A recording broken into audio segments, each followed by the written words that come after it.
여의도 자사건건 시간입니다. 김성회 정치연구소 싱크와이 소장, 장성철 대구가톨릭대 특임교수 모셨습니다. 자, 어서 오십시오. 안녕하세요. 네, 오늘 들어온 소식 중에 이게 지금 원고에는 저희가 없는데 간단하게 의견을 좀 여쭤보고 싶어서 조민 씨, 조국 장관 딸이죠. 조민 씨에 대해서 고려대 입학 허가도 취소한다 이런 처분이 나왔어요. 관련해서 어떤 의견 갖고 계십니까? 예, 교육계는 교육계대로의 스케줄대로 진행해야 되는데 다들 왜 이렇게 눈치를 보나 모르겠습니다. 2월 22일에 했던 결정을 지금 발표하는 것도 굉장히 석연치 않고요. 같은 의미에서 국민대도 김건희 논문을 하겠다는 건지 말겠다는 건지 다들 헤매고 있는데 정치는 정책에 두고 교육은 교육의 입장에서 좀 제발 정치적 고려 없이 일을 진행했으면 좋겠습니다. 네. 지금 이 상황은 뭐 문제가 있다 이렇게 보시지는 않는 건가요? 일부에서는 조민 씨가 너무 가혹한 처분을 받는 거 아니냐 이런 의견들도 있어서. 거기에 대한 이제 항소의 절차가 있기 때문에 그 절차를 통해서 시시비비가 가려질 걸 기대하고 있습니다. 네.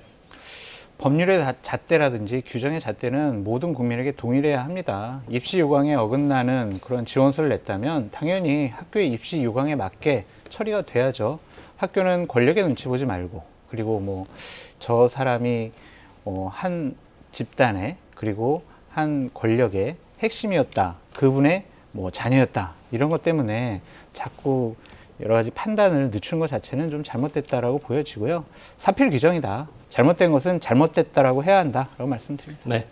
이것도 이 질문도 원고에 없지만 하나 더 드리고 갈게요. 그러면 한동훈 검사장에 대해서 어제 무혐의 처분 검찰 발표가 있었고, 오늘은 검찰에서 유시민 이사장에 대해서 징역 1년을 구형을 했습니다. 이 상황은 좀 어떻게 보십니까? 한동훈 검사장은 무혐의가 아니고요. 핸드폰을 못 열겠어요 아닙니까? 그런데 다른 피의자 같은 경우에 핸드폰이 안 열리면 그 이종사촌의 고종사촌까지 다 불러들이는 것이 지금까지 검찰의 관례였습니다. 얼마 전에 인터뷰를 통해서도 확인이 됐고요.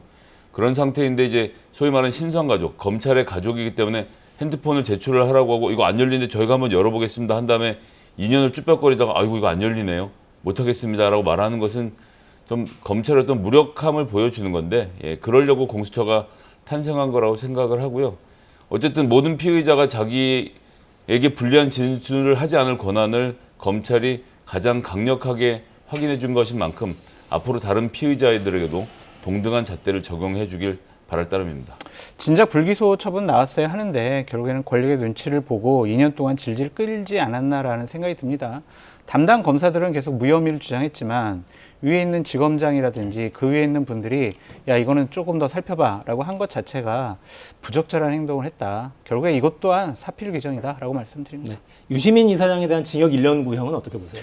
그분은 허위사실을 유포했잖아요. 그럼 잘못된 한동훈 거잖아요. 검사장에 대한 명예훼손 혐의 재판입니다. 그렇죠. 그렇다면은 상대가 유시민 이사장이라고 하더라도 저분에 대한 지위와 여러 가지 사회적인 명망이 있으니 저분이 그러한 명예훼손을 하고 허위사실을 얘기한 것에 대해서 검찰이 봐줘야 된다? 이건 성립하지 않습니다. 대통령이라도, 대통령 부인이라도, 그리고 유시민 씨라도, 한동훈 검사장이라도 법의 잣대는 동일하게 적용돼야 된다라고 말씀드려요. 그 이제 손혜원 의원과 관련되어 있다는 것이 나중에 드러났습니다. 손혜원 의원 건 관련돼선 조사를 하다 손혜원 의원이 기부금을 낸 적 있는 노무현 후원 계좌를 뒤져본 흔적이 나온 것 아닙니까? 그런 이야기들은 유시민 이사장으로서는 할 수밖에 없는 반응이었습니다. 아니, 노무현 후원 계좌를 뒤져볼 일이 뭐가 있습니까? 뭔가 이상하다라고 문제 제기를 했던 것인데 이상하다고 문제 제기를 했으니까 징역 1년이라고 말하는 검찰이 과연 국민들이 잘 납득해 줄까요? 네. 자, 아주 공교롭게인지 아무튼 대선 직후에 관련된 움직임이 쭉 이어지면서 여러 구구한 해석들이 나옵니다. 이 부분은 후반부에 조금 더 다루도록 하겠습니다. 자, 윤석열 당선인은 오늘 캠프 험프리스 평택에 있는 주한미군 기지 방문했어요.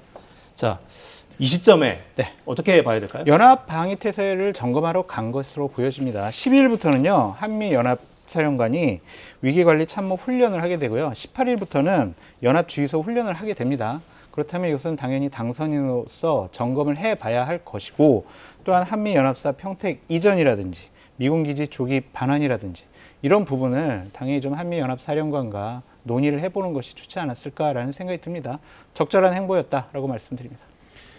한미연합훈련이 4월에 있죠. 예, 잘 알고 계시네요, 우리 당선자께서. 그런데 굳이 4월에 다 나가고 짐을 빼라고 하고 있는 거 아닙니까? 안보는 잘 모르겠고 밤을 새서라도 이사를 하라고 하면서 또 한편으로 안보를 챙기시는 모습이 뭐가 진짜인지를 잘 모르겠는 게 하나고요.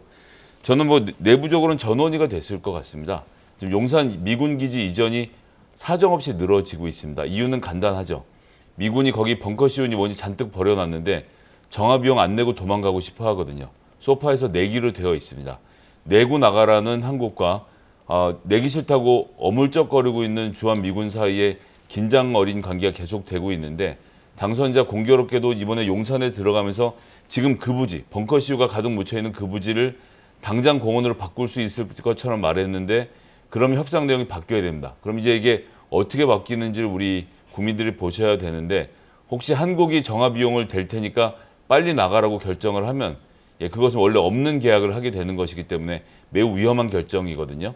윤석열 당선자가 혹시 그런 이야기까지 포함해서 어제 나눈 것은 아닌지 좀 우려가 됩니다. 15분 동안 그런 얘기를 했다라는 것 자체가 믿을 수가 없다라는 좀 생각이 들고요. 저는 기본적으로 자꾸 한미연합훈련을 하는데 왜 용산으로 무리하게 이전하려고 그래? 그런 비판을 할 수가 있지만 좀 팩트를 말씀드려야 될 건 뭐냐면 이번에 한미연합훈련과 관련된 합참의 컨트롤 타워들은 이번에 이전을 안 합니다. 이상 안 합니다. 이제 28일 날 훈련이 끝난 다음에 이전하기로 했으니까요. 한미연합훈련에는 그렇게 큰 문제가 없을 것이다 라고 말씀드립니다. 그렇게 문재인 대통령이 요청을 하고 나서야 어마뜨거라에서 예산을 뺐죠. 496억으로 됐다가 360억으로 줄어든 것은 합참까지 무리하게 옮기려고 했던 원래 당선자의 계획을 문재인 정부가 그나마 붙잡아서 잘 협상을 했다는 점 하나 말씀드리고요. 15분 논의는 대표끼리 하는 것이고요. 원래 실무적인 논의는 밑에서 하는 것이니까요. 그러니까 지금 현재 권력과 지금 새로 당선된 권력이 얘기를 잘 해가지고 이런 식으로 조율을 잘해서 이렇게 한미연합 훈련을 위해서는 합참은 좀 남겨두고 이렇게 좀 조율 있게 했잖아요. 그래서 이것이 저는 보기 좋다라고 말씀드리고 싶어요. 첫 단추는 썩 부드럽게 들어가지 않았어서 네. 하루도 들어가지 않겠다 이런 발언이 나왔기 때문에 시끄러워진 거죠 사실. 그러기만 했나요? 밤 12시부터 개방할 거니까 나가라는 이 폭언까지 서슴지 않았던 것 아닙니까? 이 정도 하겠습니다. 네. 5월 10일부터는 용산 집무실에서 집무를 시작할 거라고 오늘 인수위에서 이야기를 했어요. 그렇죠. 지금 2층부터 4층까지는 일단은 좀 리모델링을 해서 대통령 당선인과 좀 비서실에 몇 분들은 같이 근무할 수 있게 조치를 하겠다라는 것으로 보여집니다. 이것은 적절하다라고 말씀을 드리고요. 국방부 본관 5층 이상 부서를 국방부 별관으로 좀 이전을 하고요. 본관 2층, 4층 국방부 장관실과 정책실, 기조실, 주요 부서들은 4월 말부터 합창 건물로 이동을 하게 돼요. 그렇다면 결국에는 좀 5월 10일부터는 전부 다는 아니더라도 핵심 청와대 집무실 그리고 청와대 집무실을 보좌하는 여러 가지 그룹들은 함께 근무할 수 있을 것으로 보여집니다. 아마도 집무실로 만들려는 그 공간으로 바로 들어가지는 못할 테고 시간상 그렇죠. 그 리모델링 이런 비용들이 지금 빠져 있기 때문에 아마도 임시 집무 공간을 찾아야 될 것 같긴 합니다. 국방부 안에서. 뭐 어떤 식으로는 5월 10일부터는 윤석열 정부의 시작입니다. 뭐 어떻게 집행을 하시던 건 윤석열 당선자께서 결정하실 문제니까요. 진행 되는 과정 그냥 지켜보는 것 외에 별다른 말씀을 드릴 게 없을 것 같습니다. 근데 이런 얘기를 안 하셨으면 좋겠어요. 그러니까 이제 한 번 하시고 안 하시던데 내가 청와대는 절대로 들어가지 않겠다. 우리가 용산으로 이전하지 못하면 천막이라도 치고 내가 집무를 시작하겠다. 이건 너무 무책임한 얘기거든요. 농담으로라도 이런 얘기 안 하셨으면 좋겠다라는 생각이 듭니다. 네. 그 부분이 아마 국민들이 가장 크게 불안감을 느낀 발언이지 않았나 싶어요. 하루도 들어가지 않겠다.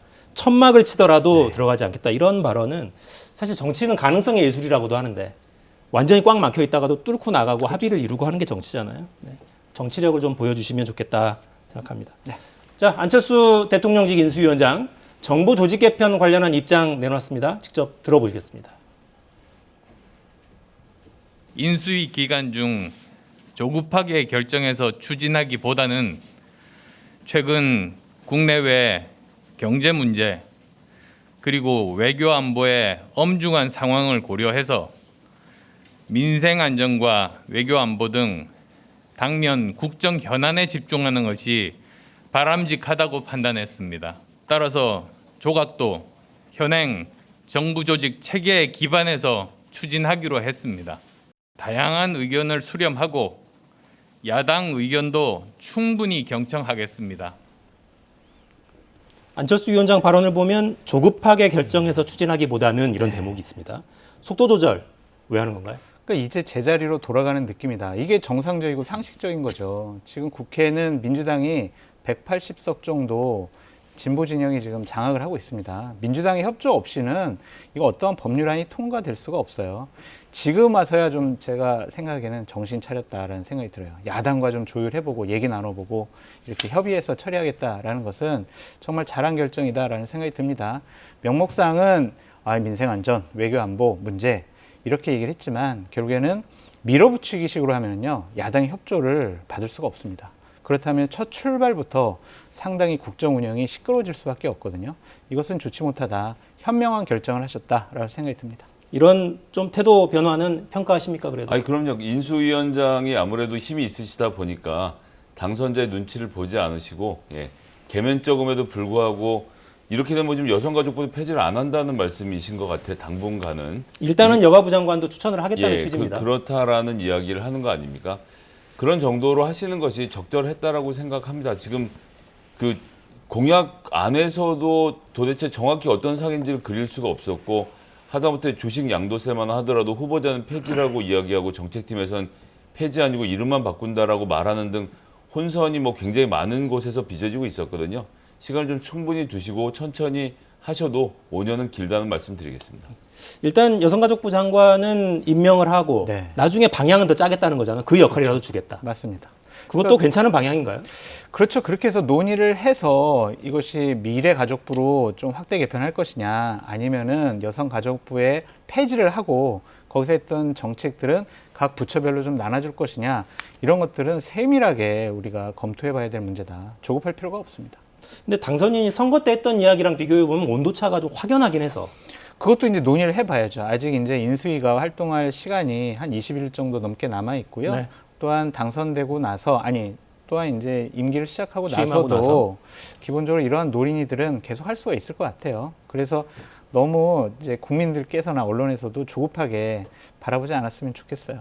조급할 문제는 아니라고 보고 그 소위 말하는 청년 보좌역들을 중심으로 해서 여성가족부 폐지까지 거 하자라고 시작한 거 아닙니까? 무슨 대안이 있었던 것도 아니고 폐지한다면 어떻게 할 것이냐 물어보는 질문에는 아무도 대답을 못하고 이거 하면 20대 표가 온다라는 생각 하나로 밀어붙여 놓고는 도저히 수습할 방법이 없으니까 결국은 인수위에서도 해결을 못하고 정부를 시작한 다음으로 뭉개고 넘기는 그림이거든요. 저희가 최대한 집권 초니까 자제하면서 말씀을 드리는 것이지만 함부로 뱉은 이야기들은 지금이라도 잘 저희가 눈 감아 드릴 테니까 어물쩍 넘어가시는 게 좋지 않을까. 굳이 모든 걸 실천하려기보다는 잘할 수 있는 것을 추려서 반만 하셔도 크게 성공하는 정부가 될 거다 이렇게 말씀드리겠습니다. 대선 끝난 지 한 달이 다 돼가는데 이제 허니문이 약간 어색하게 시작이 되는 것 같네요. 참아드릴 테니까라는 표현이 나왔어요. 네, 당선인이 어제 인수위에는 물가 안정 대책을 또 요구를 해서 또 이게 해석에 따라서는 네. 지금 대규모 추경도 계속 추진을 하고 있잖아요. 그렇죠. 근데 시중에 돈이 풀리면 물가는 뛸 수밖에 없어서 추경을 좀 늦추나 혹은 추경 규모를 줄이나 여러 해석들이 나오더라고요. 어떻게 보십니까? 추경이야 50조 얘기를 했었지만 이미 17조가 집행이 됐기 때문에 33조 정도만 추경을 편성을 하면 됩니다. 그 부분은 그렇게 좀 말씀을 드리고요. 이제 국정 운영하는 게 쉬운 게 아니구나. 예전처럼 내가 문재인 정권 비판만 하고 그 정책에 대해서 반대 얘기만 하면 내가 표를 얻을 수 있었지만 이제는 절대평가잖아요. 상대평가 아닙니다. 이제 윤석열 정부, 윤석열 당선인이 잘해야 점수를 받을 수가 있습니다. 이 부분을 저는 유념한 것으로 보여지고요. 지금 상당히 당선자 시절 그리고 후보 시절 했던 약속하고 현재의 경제 상황은 좀 상당히 맞지가 않은 부분이 있어요. 그러니까 예를 들면 재정 건전성을 강조하면서 추경 돈풀기 강조 이거 뭐가 안 맞잖아요.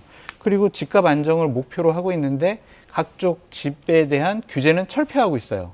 이것도 맞지 않아요. 지금 강남 같은 데서는 집값이 또 오르고 있는 현상이 나타나고 있거든요. 또한 원자재값 급등에도 불구하고요. 공공요금 인상 안 돼라고 지금 얘기를 하고 있어요. 그러면은 공기업들은 재정 적자가 훨씬 더 적자가 확대될 수밖에 없잖아요. 이것도 결국에 국민의 세금으로 메꿔야 하는데 이러한 것들을 어떻게 조화롭게 해결해 나갈 수 있느냐가 이제 본격적인 당선인과 윤석열 정권의 실력이다라고 말씀드립니다. 실제 국정은 7자로만 다 해결이 안 될 테니까요. 맞습니다. 선거 캠페인을 할 수 있어도. 장 교수님 허니문 하기로 놓고 저렇게까지 비판을 하시면 제가 드릴 말씀이 비판이 없네요. 아니라 내부에서는 해도 조언입니다. 돼요. 아, 예, 그런 건가요? 일단 제가 그 다니던 모교에 농구팀이 되게 유명했는데요. 그 노공 감독이 굉장히 오래 집권하신 분이 있는데 좀 뭐 농담 하나 하면서 시작하면 경기가 잘 안 풀리니까 작전 타임을 불러서 감독님이 이렇게 말씀하셨습니다. 너희 집 두 가지가 안 돼. 오펜스하고 디펜스야. 그것만 잘하면 돼. 라고 하고 다시 나가라고 했다는 뭐 우스갯소리가 있습니다. 지금 윤석열 당선자가 물가에 대해서 하시는 말씀이 딱 이렇습니다. 자, 차기 정부는 물가를 잡는 것을 우선으로 해서 정책을 세우세요. 라고만 말을 해요. 그리고 갑자기 문재인 정부 이제 5주 남았습니다. 물가에 대한 특단의 대책을 세우라. 라고 요구를 합니다. 공무원들은 지금 굉장히 긴장하고 헷갈릴 거예요. 그러면 추경도 하라고 하셨는데 이거 50조 돈 풀리면 큰일인데 그럼 추경을 하지 말자고 건의를 할까? 그랬다 큰일 날 것 같은데 라고 한다면 최소한의 방향, 즉 문재인 정부에게 물가의 특단 대책을 요구하려고 한다면 자, 윤석열 정부의 정책, 경제 정책은 이런 방향으로 펼쳐가려고 합니다. 이자는 이렇게, 뭐는 이렇게 하니 문재인 정부가 남은 4주 동안 이런 대책을 해주실 것을 주문합니다라고 구체적으로 지시를 해야지 물가를 잡을 특단의 대책을 마련하라고 인수위원장 큰 소리를 치고 추경호 재정부가 간사가 말씀하셨군요. 그리고 당선자 본인은 물가 등 민생 안정을 최우선 국정과제로 삼으라라는 말은 글쎄요. 난 지금 4주 후면 정권이 시작인데 정말 걱정입니다. 허니문이 시작됐다고 제가 그랬는데 여기까지만 하겠습니다. 네. 자, 인사 이야기도 좀 할까요? 윤석열 대통령 당선인은 오늘 오후에 한덕수 총리 후보자 인사청문 요청안 국회에 제출하겠다고 했습니다. 아마 제출이 됐을 것 같은데요, 지금. 국회 인주는 무난하지 않겠냐 이런 기대가 인수위 쪽에서 있었던 것 같은데 분위기 점점 미묘해집니다. 발언들 듣고 이어가겠습니다. 청문회가 국민들 보시기엔 너무 피로하거나 아니면 발목 잡기 양상으로 진행되지는 않기를 바란다라는 그런 요청과 당부의 말씀을 드리고 싶습니다. 인사청문 제도와 야당의 인사검증 자체를 부정하는 반의회적이고 정략적인 발상입니다. 뚜렷한 인사검증 기준도 없이 김앤장 18억 원부터 집 한 채 값 월세 성금까지 연일 의혹이 터져나오는 사람을 총리 후보로 지명해 놓고선 발목 잡지 말라고 엄포부터 놓는 것 자체가 코미디입니다. 자, 어떤 대목이 좀 문제 소지가 많다고 보고 계십니까? 저는 글쎄 이건 제 개인적인 생각입니다만 사실 뭐 공직에 계시던 분이 돈 많이 벌고 싶어서 김앤장이니 무슨 태평양이니 삼성이니 이런 데 가서 고문도 하시고 월급 많이 받는 것까지는 굉장히 이상하지만 뭐 하도 그러시니까 그러려니 합니다. 요즘 보니까 고위공직자 들어가서 취업 제한 심사를 받으면 통과율이 80에서 90%로 거의 유명무실하다고 하던데요. 여튼 그렇다고 하더라도 거기에 가서 돈을 잘 벌었으면 그걸로 마무리가 되는 그림이 전 아름다운 것 같습니다.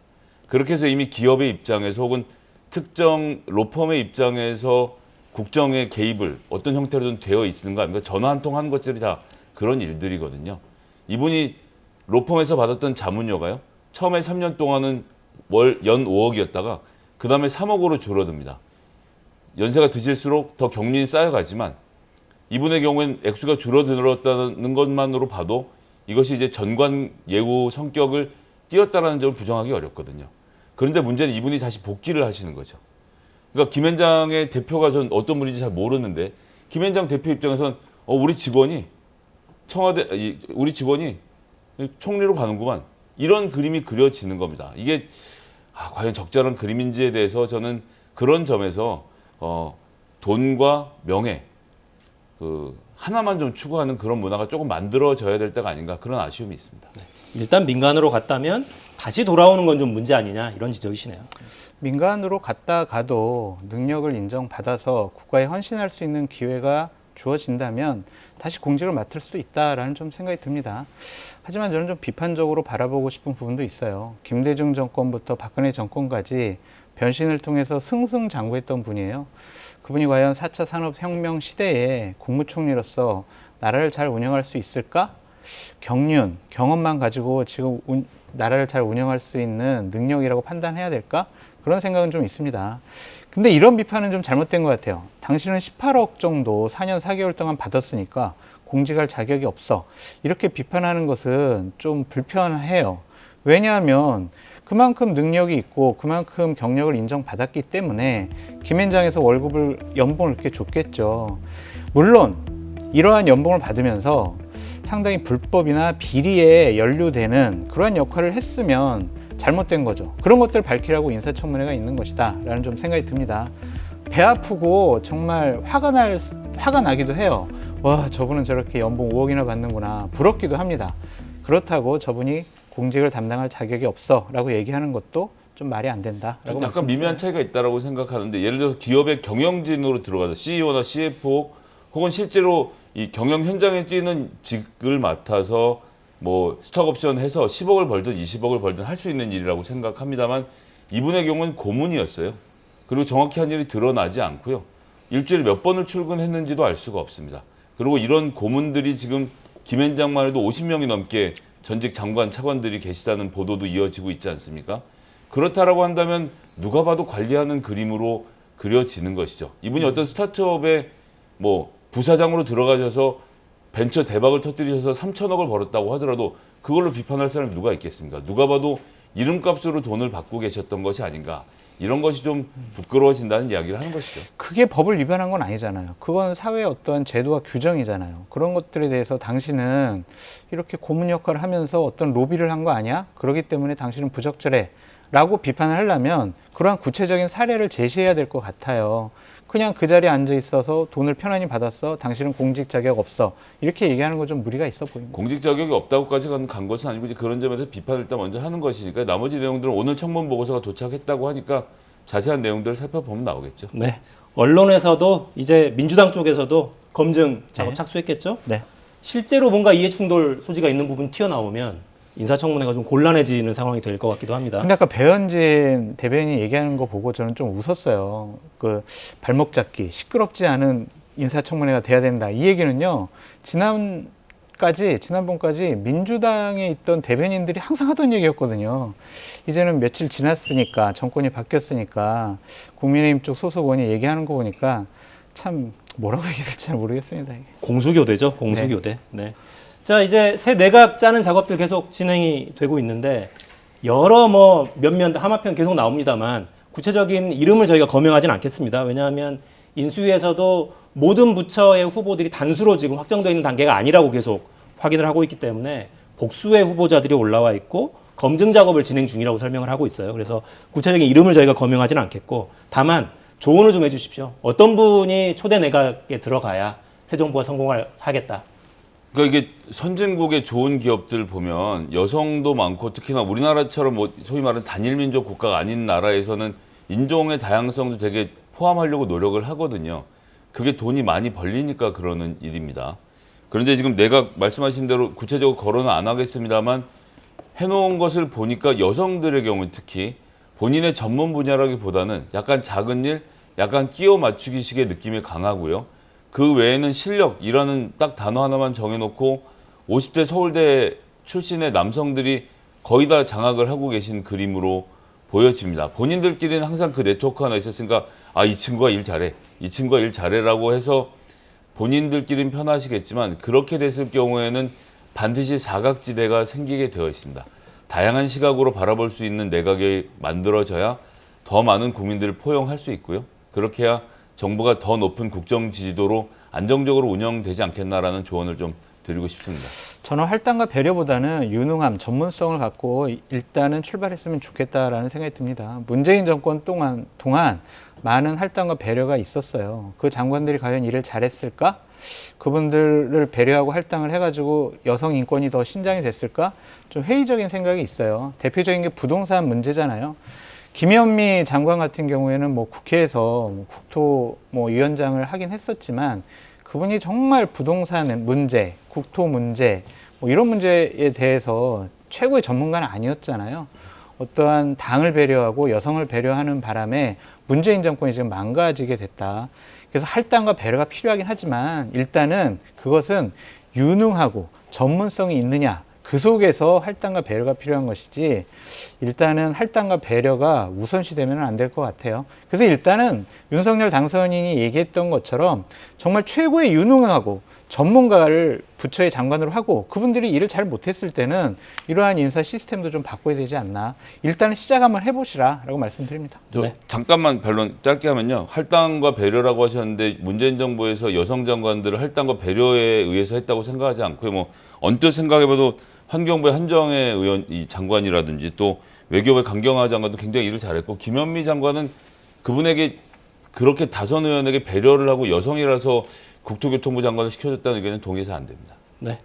자, 10일에 아마 경제부총리를 포함해서 여러 부처 장관 후보자들이 지명이 될 것 같습니다. 아마도 당선인이 직접 발표를 할 것 같은데 그때 면면을 좀 보면 평가를 할 수 있을 것 같아요. 아, 이게 정말 어떤 분들을 골랐구나. 그리고 그분들에 대한 인사청문회가 진행이 될 때 또 다른 평가가 또 나올 것 같습니다. 보겠습니다. 자, 이제 선거 상황 또 볼까요? 야, 여야의 시선은 이제 6월 1일로 많이 넘어가 있어요.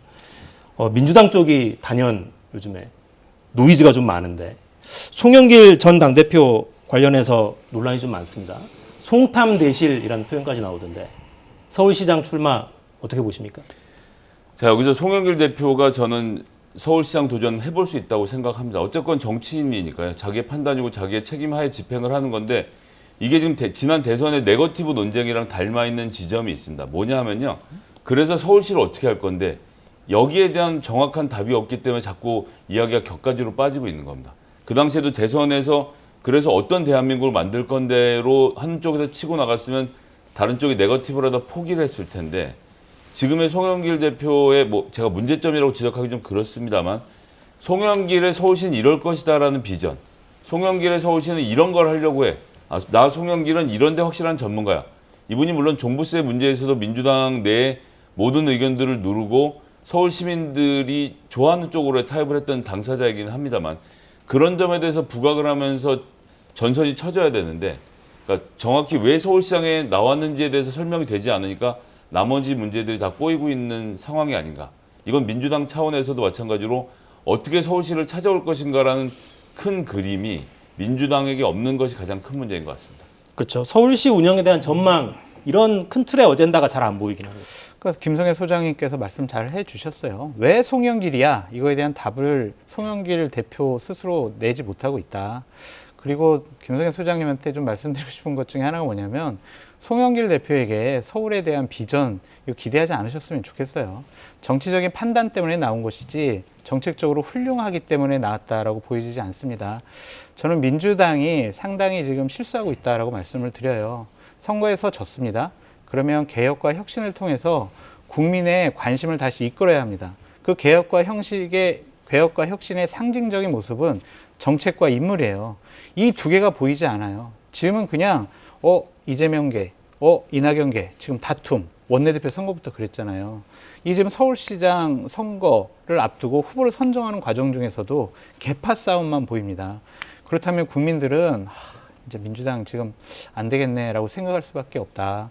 그래서 저는 민주당이 지금 천천히 앞으로 걸어나가야 되는데 제자리에서 높이 뛰게 하고 있는 것이 아니냐 좀 그런 생각이 들어서 좀 건전한 야당이 필요한 시점인데 좀 내분 때문에 당분간 내부 수리하느라고 시간을 조금 더 많이 써야 될 것 같다라는 생각이 듭니다.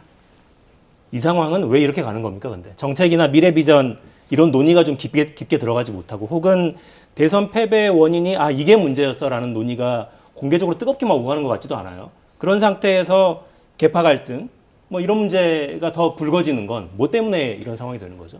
그러니까 왜 대선에 졌는지에 대해서 민주당 내부에 합의가 없기 때문입니다. 이래서 졌다라는 뭐 이유가 딱 한 가지일 수는 없겠죠. 하지만 큰 틀에서 이렇다라는 치열한 논의와 토론이 있어야 될 자리에 일단 그건 됐고 당장 선거가 급하잖아 라고 선거로 나서니까 선거도 안 되고 대선 평가도 안 되는 상황이 반복되고 있는 것이고 지금 뭐 서울 지역위원장 몇 명이 모여서 송영길 대표에 대해서 반대한다는 이야기를 들으면서 제가 한편으로는 의아한 게 그럴 것 같았으면 한 2월쯤 모여서 서울시장은 어떻게 할 것인지를 그때 걱정했었어야죠. 그리고 지금의 계속 말씀드리지만 오세훈의 서울시장 오세훈 시장이 무엇을 잘못하고 있는지 여기에 대해서 잠실 5단지 재개발한다고 했는데 그게 잘 된 건지 못 된 건지에 대한 민주당 나름의 평가가 있어야 될 거 아닙니까? 근데 여기에 대해서 다 입을 다물고 있거든요.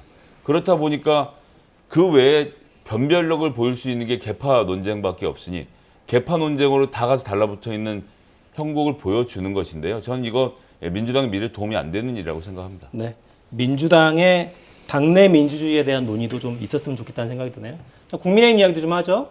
윤석열 후보 측근들이 당직 그리고 지방선거 도전 계속 이어지고 있습니다. 영상 보고 이어가겠습니다. 윤석열 당선인이 새 정부가 출범하게 되면 제가 지근거리에서 보좌해 와서 윤심이라고 말씀드리는 거 아니고요. 저는 민심을 잡기 위해서 이 자리에 나왔고요. 지근거리라고 하는 건 대변인이기 때문에 당선인의 의중을 항상 알아야 되고 그 부분의 현안에 대한 얘기가 오갈 수밖에 없잖아요. 그리고 그런 면에서의 윤핵관을 말씀하신다면 저는 이번에 정권 교체를 하면서 윤석열 당선인에게 표를 줬던 모든 분을 윤핵관으로 불러야 한다. 제가 대통령 당선인과 깊은 신뢰관계를 갖고 있기 때문에 지금까지 제가 할 말은 계속 해왔거든요. 그래서 그런 강단으로 대통령과 당이 국민의 눈높이에서 이렇게 벗어나는 일이 없도록 하는데 제가 적임자가 아닌가. 그리고 또 그렇게 해야만 지방선거도 승리할 수 있고 또 이렇게 승리하는 또 여당을 지속할 수 있다. 윤핵관의 표현도 이제는 좀 지양을 해야 되지 않나. 사실 뭐 정치적 공격의 도구로서 그런 네이밍을 한 건데 핵심 측근은 맞습니다만은 저는 사선 국회의원 권성동이거든요.